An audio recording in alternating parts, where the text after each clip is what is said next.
Shalom, shalom, akiyam.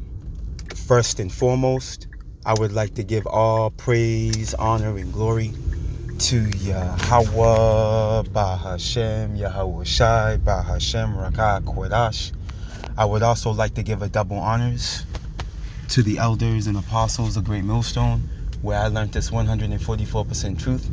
I would also like to say peace and salutations to the hopeful elect, starting with the 144,000 men of Israel, which consists of the servants, the prophets, whom have been ordained since the foundations of this earth to sing this new song, which comes in the form of this gospel, which will be preached throughout all four corners of this earth and rest upon the ears of the innumerable multitude, men, women, and children of Israel, who may be scattered throughout all four corners of this earth. It's just Bayan back again through the spirit and power of Yahweh, Bahashem, Yahweh Shai. And I just wanted to get into a brief lesson going into this this clip that came across my feed, going into this individual by the name of Richard Wolff. All right, he's a prominent economist. All right, he knows what he's talking about when it comes to foreseeing the downfall of empires. All right, and as Akiyam and Akwatha are aware, we're living in the midst of exactly that, the downfall of an empire, which would be Mystery Babylon the Great, the daughter of Babylon, spiritual Nineveh, spiritual Egypt, spiritual Sodom and Gomorrah. All right, and so on and so forth, man. America, all right, we're witnessing the crumbling, okay, of a major powerhouse, which is prophetic, man. It's prophetic that this would be. It's prophetic that, Gog, Magog, which is Russia, will come up against this place. And I know it seems as if, they may be allying up, with Babylon. But ultimately, remember, Scripture says, when you read Obadiah 1:7, that those that were at peace with thee have deceived thee, man. You see, so prophecy speaking, man. Everything's working as planned by Yahweh, Ba'ashem, Yahweh Shai, man. And this individual, Richard Wolff, all right, he pretty much dismantles this beast system. Okay, starting with the beast itself. Okay, that this whore rides upon. All right, Europe, man, the EU. All right, he goes into a fundamental breakdown of what's going on over there, and the dim light, you know what I mean, that's at the end of their tunnel, man. And then after he crosses over to the whore and starts speaking about this place and its demise, man. All right, and it's all through the spirit, man. It's all through the spirit that the Lord's, putting the spirit, on these Edomites, man, to speak down upon their empire, man. And, because at the end of the day, man, like, Esau, these regular Joe six packs, man, like they know they've been bamboozled, man. A lot of them is mad as hell, bitter, all right, disgruntled, frustrated. They feel manipulated, man. They know. They know that white privilege only took them so far, and now they're in a time where, the tables are turning, man. All right, and you could feel the shift in the wind. If you don't, then you under a rock somewhere, man, because it's happening right before your eyes, man. Right before your eyes, man. The kingdom of heaven is so close. How do we know? Because the fall of Babylon is imminent. You see? So I'm gonna play this clip. As a matter of fact, before I do, let's grab we gotta start with a precept. Let's go to what do I want to get? Let's go to Ezekiel. Let's do this. I'm just flowing through the spirit. Let's go to Ezekiel. Even though there are a few precepts that are on my mind. Let's go to Ezekiel chapter 35, because this is what we're supposed to be doing. We're supposed to be chanting this place down. You see? You calling yourself a prophet of the Lord, a servant, a watchman, a seer. Okay, you're supposed to be bringing forth the understanding regarding the demise of this place, man. Based off what's going on real time. Because there's a lot going on. You know, and we had to be speaking about it, man. This was a commandment. This is a commandment, excuse me. This is a commandment. The book of Ezekiel, chapter 35, and verse 1, and it reads, moreover, the word of the Lord Yahweh came unto me, saying, Son of man, set thy face against Mount Seir, and prophesy against it, man. Okay, and we know Mount Seir was, Esau's dwelling place, man. You see, but we got to understand, when you read these scriptures through the Spirit, you got to tap into the Spirit. You know, you can't just read this Bible like a book, thinking you're going to get it, thinking you got the answers. Okay, because you read a precept verbatim. No, man. When you got to go precept upon precept. When you look at this in proper context, when you go to Genesis 36, it tells us what? Esau is Edom, man. You see? So wherever he lays his head up, okay, wherever he sets up his dominion, his throne, hey, guess what? That's Edom. That's Mount Seir right there, man. You see? So we know that Babylon is the springboard. All right, this is his throne.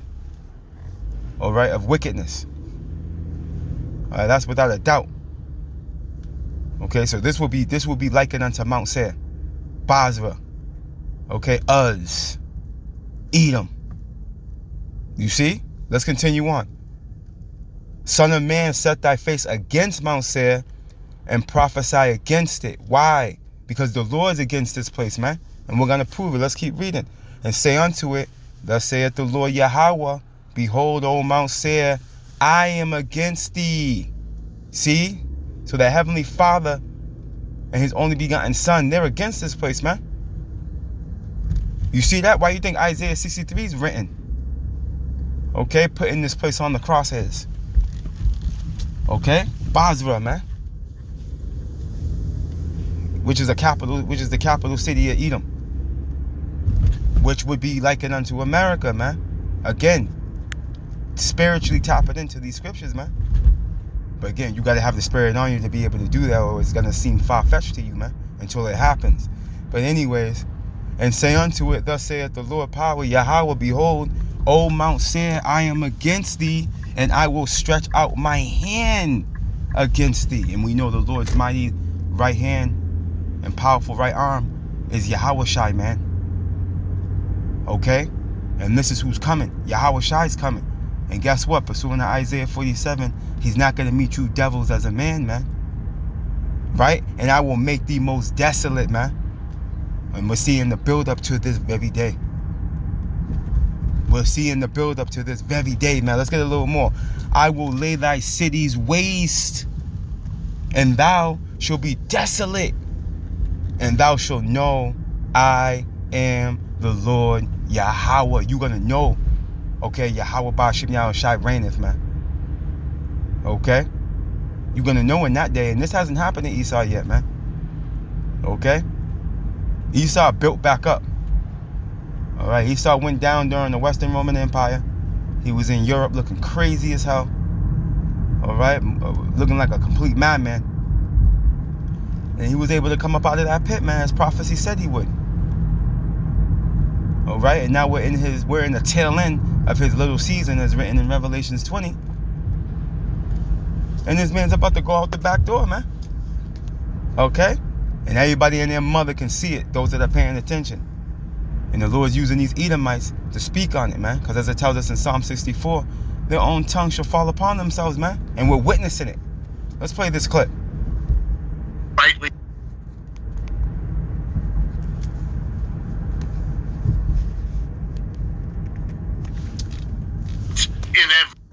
Yesterday, if you're not worried, you ought to be, and you must not be paying attention. Let me actually start with a statistic that ought to be front page. Yesterday, Monday of this last week, the Atlanta Federal Reserve Bank released its latest estimate for what is going to happen to the gross domestic product of the United States this year, 2025.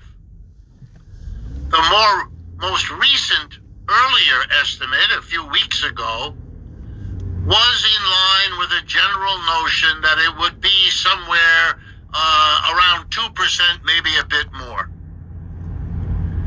The number released yesterday is that the GDP in this year of the United States will decline by 2.8%.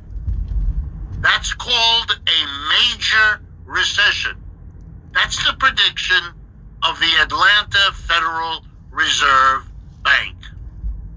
And that information changes in a worsening direction almost anything and everything we can talk about. The impact of the tariffs, the war economies that are being revved up in Europe. What we are seeing is a level of desperate acts that are desperate because even though the chances of their succeeding are small, enormous risks are being taken for the small chance of a good outcome. That's the definition of desperate. So, for example, the Europeans. The Europeans are watching, and it's so important for folks to understand this. Europe was the center of the universe for most of the last 15 centuries, at least for most of us. It was where we talked about the great Roman Empire, where we talked about the feudal 1,000 years, where we talked about the explosive development of modern capitalism, and where we talked about colonialism. And what was that? Europe taking over the rest of this planet, one way or another. In all of that, the United States is a footnote. Okay?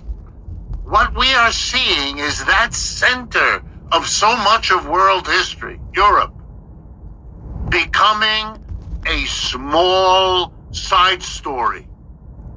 That ought to show people how deep the changes are we are living through.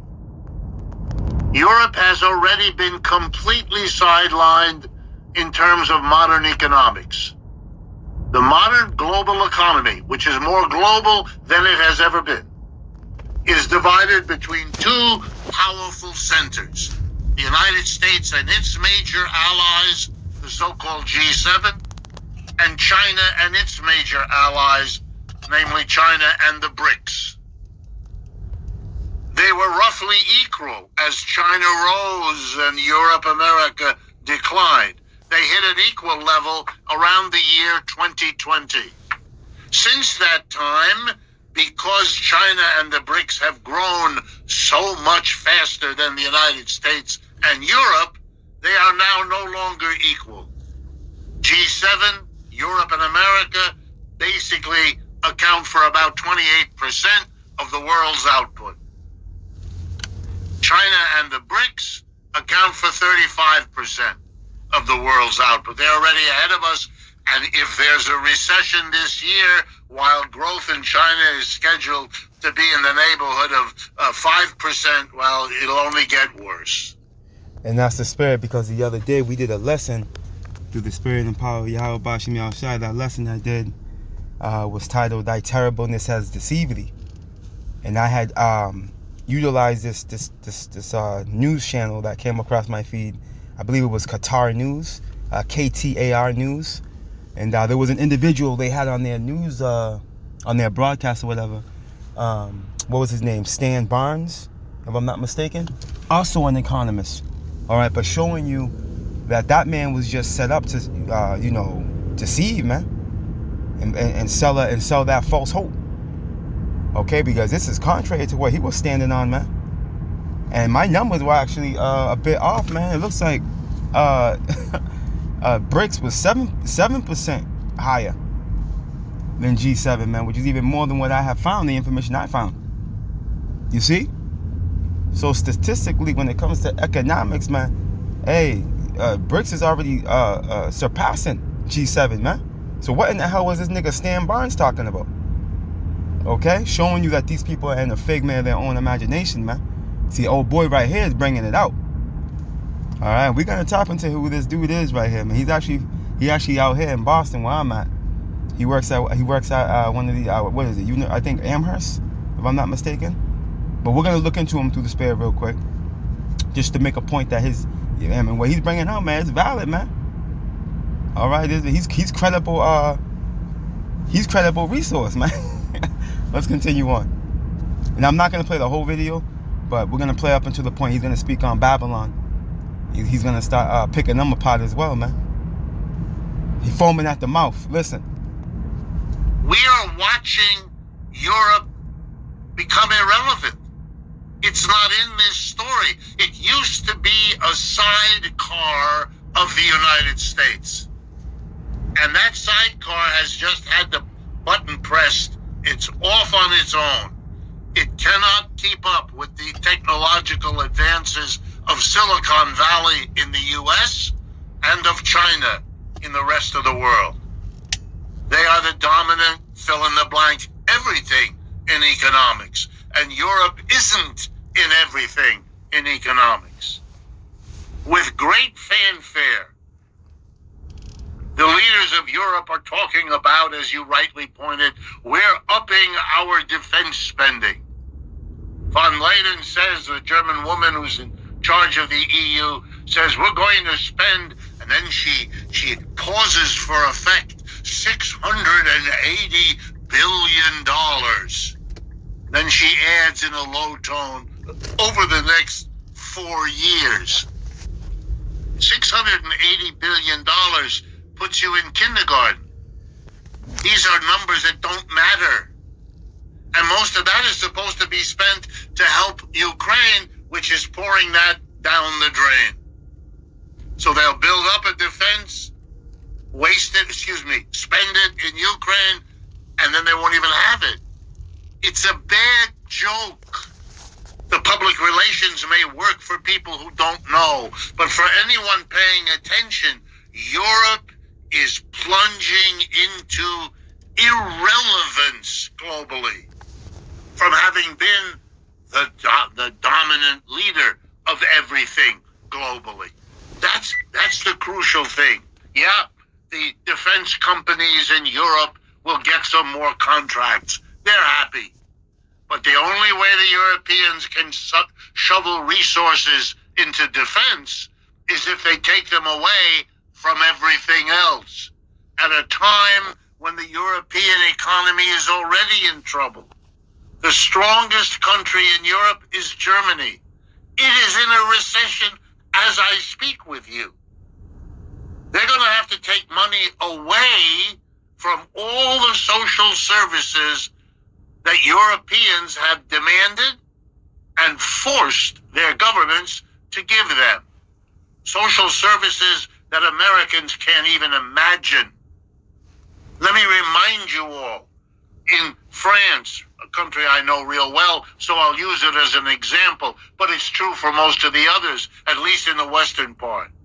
Once you go to work, you graduate high school or college, your employer is required to give you 5 weeks of fully paid vacation every year. That's the law. Doesn't depend on a union contract. It's the law.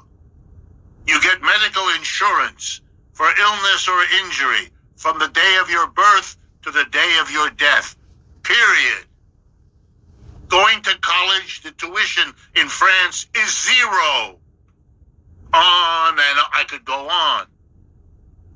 Those things are now going to be taken away in order to fund defense, which will still leave Europe far behind the United States in military capability and far behind the Russians and the Chinese working together now.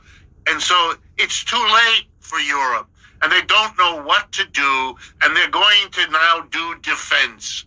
A silly mistake that will be rude in the years ahead. It is really extraordinary. They are acting as though they are not in the position they're in. Psychologists call this denial. The United States is showing how desperate by comparison it is. It is turning on its allies. So desperate is it to make its situation better that is going to whack Canada and whack Mexico with the tariffs that went into effect this morning. Wow. Jettisoning Europe. All the allies. When the ship is in trouble, it throws what it had on board, even if those things were valuable, overboard in order to make it through the storm. That's what we're seeing. And when you look at the policies, whether it's the tariff or it's the kissing Europe goodbye, you're seeing what in football is called a Hail Mary pass.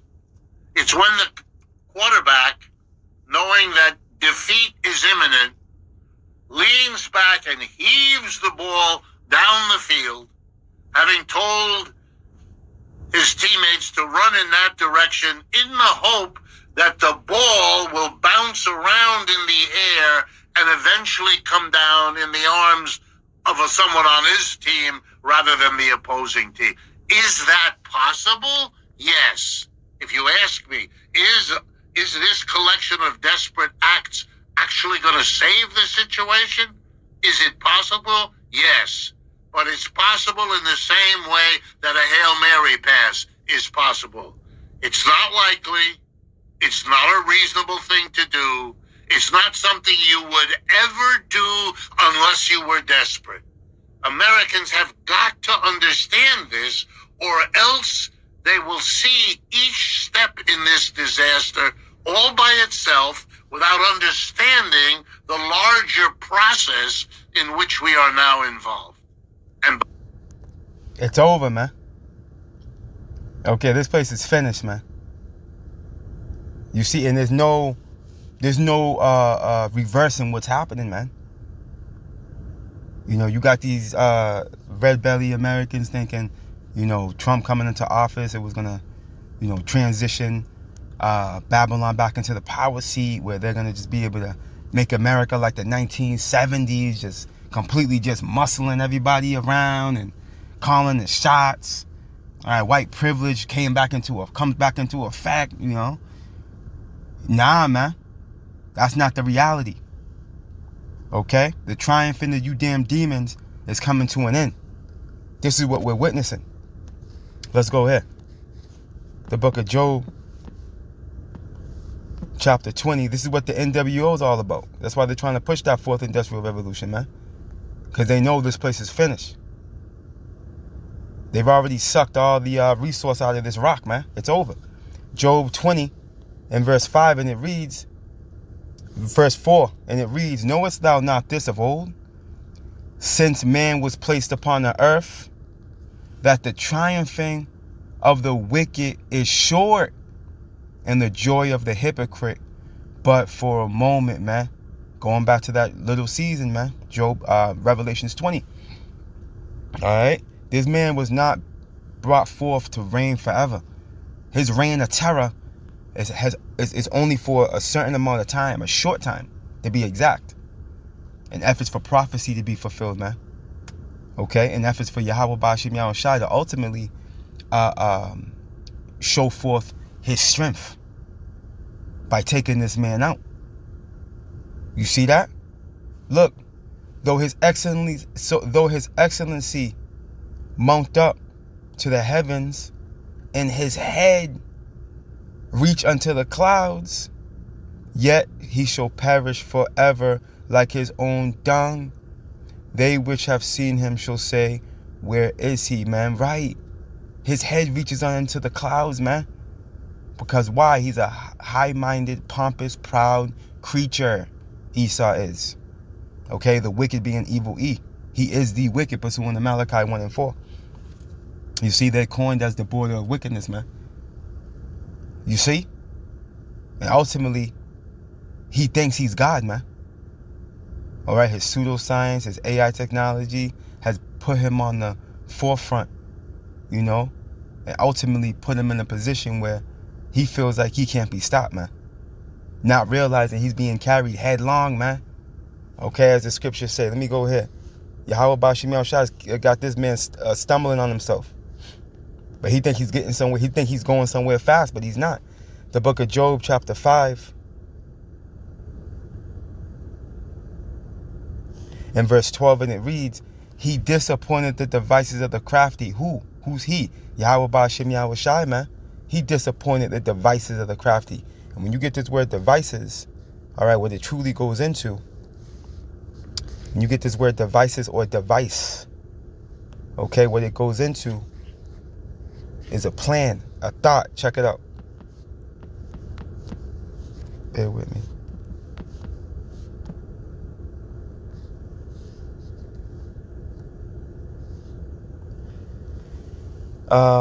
Let's see here. When you go into the word device, it goes into an intent, right? A desire, right? If you read on down, act, bequeathing, right? From deviser, arrange. Look at from deviser, right? Arrange, plan, contrive. You see? So it goes into a plan. A device goes into a plan. You see? But Yahweh Ba'Shem Yahushua is in the position where what? He controls the steps of men. That's how he's able to disappoint their devices, man. Their plans, their plots. You see? Because when you go to Jeremiah real quick, Jeremiah 10 and 23, it says what? O Lord Yahweh, I know that the way of man is not in himself. It is not in man that walketh to direct his steps, man. You see, so ultimately, what are they doing? They're walking to the beat of the drum of Yahweh Ba'Shem Yahushua, man. They're walking right into that trap that was set for them. Doing exactly what they've been built to do. You see? Let's continue on. He disappointed the devices of the crafty so that their hands cannot perform their enterprise, man. Okay, their diabolical plan is never going to come into its perfection, man. Okay, and while they're eating, Yahweh Ba'Shem Yahushua is going to come smack the remote out of their hand. The remote controller right out of their hand, man. The book of Job, chapter 5, and verse 13, it reads, he taketh the wise in their own craftiness, and the counsel of the froward is carried headlong, man. And someone that's froward, they're hard to deal with. You see? And that's Esau. Okay? He won't listen to the sound of the charmers, man. Which are the servants, the prophets, man. Telling them that he's going to be stopped. You would think if he was wise, he'll correct his steps. But no, he's wicked. You see? He's not gonna correct his ways. He's going to continue to do what he's built to do. And that's to be adverse to righteousness, to Yahweh Ba'Shem Yahushua, and to the chosen people, man. Okay, and you can see the Lord's taking the wise in their own craftiness. He's using their own people to bring forth their their demise, man, in the form of speaking on it. You know? What's that? Psalm 64, we quoted it earlier. Their own tongue shall fall upon themselves, man. You can see this Edomite here from face value, Richard Wolf. All right? Picking this place apart, man. He picked apart the whole beast system. He started with the beast and he ended with the whore. Okay? And yeah, they are desperate, man. But like they say in the world, desperate times call for desperate measures, man. He likened this place into throwing a Hail Mary, man. They're shooting at the hip.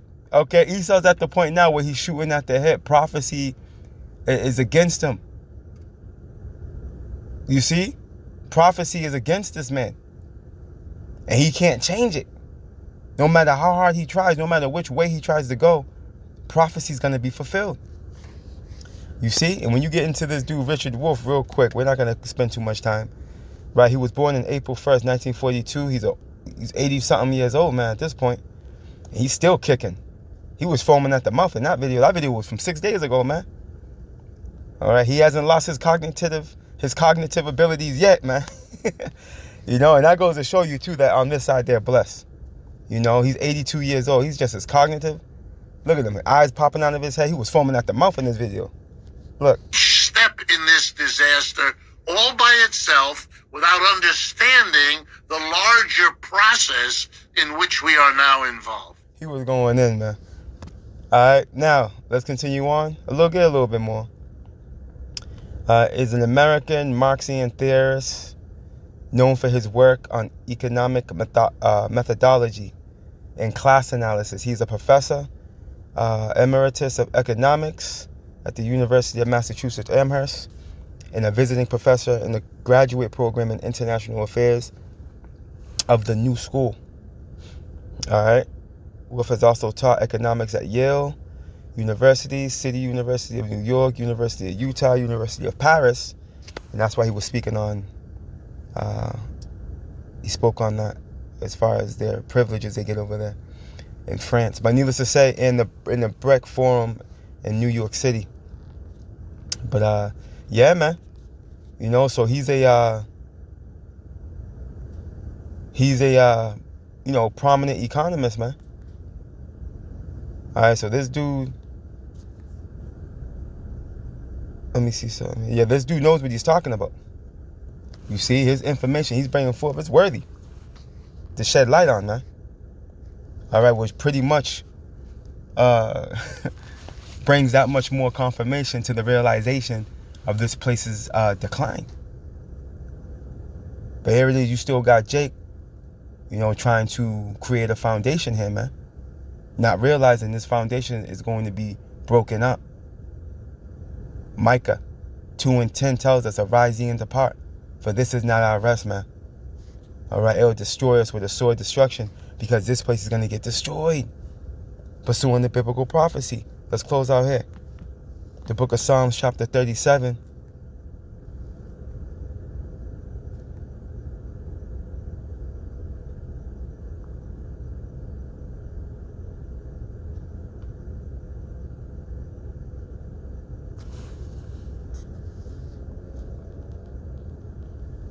I'm going to start at verse 12. I'm going to jump around, and it reads, Psalms 37 and 12, and it reads, the wicked plotted against the just and gnasheth upon him with his teeth been right.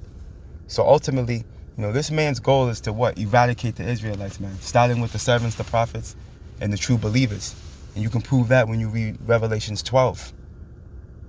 Okay? The dragon was wroth with the woman and went to make war with the remnant of her seed, man. You see, but he's going to lose, man.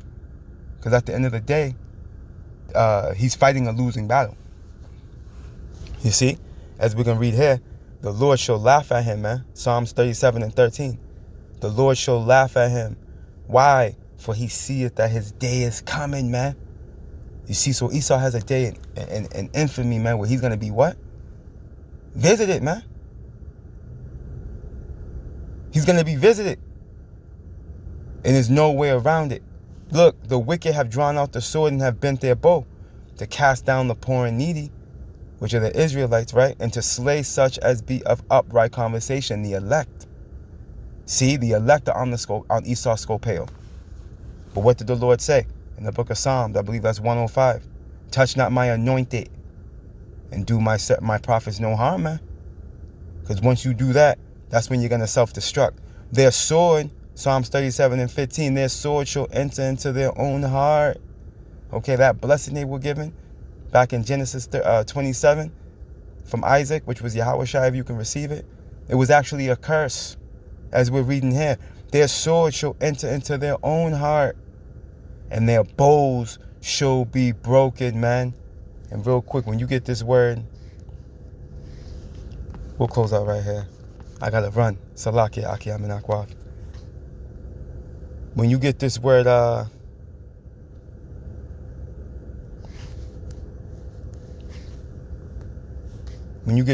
bows. Strong's H, 7198. Kesheth. It goes into bowman, archer. Right? Ultimately, when you jump down to the Strong's definitions, right? Hence, figuratively, it goes into what? Strength.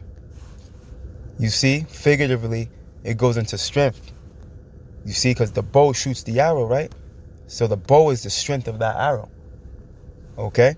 So ultimately, his strength, right? As we're reading here, his bow shall be broken, man.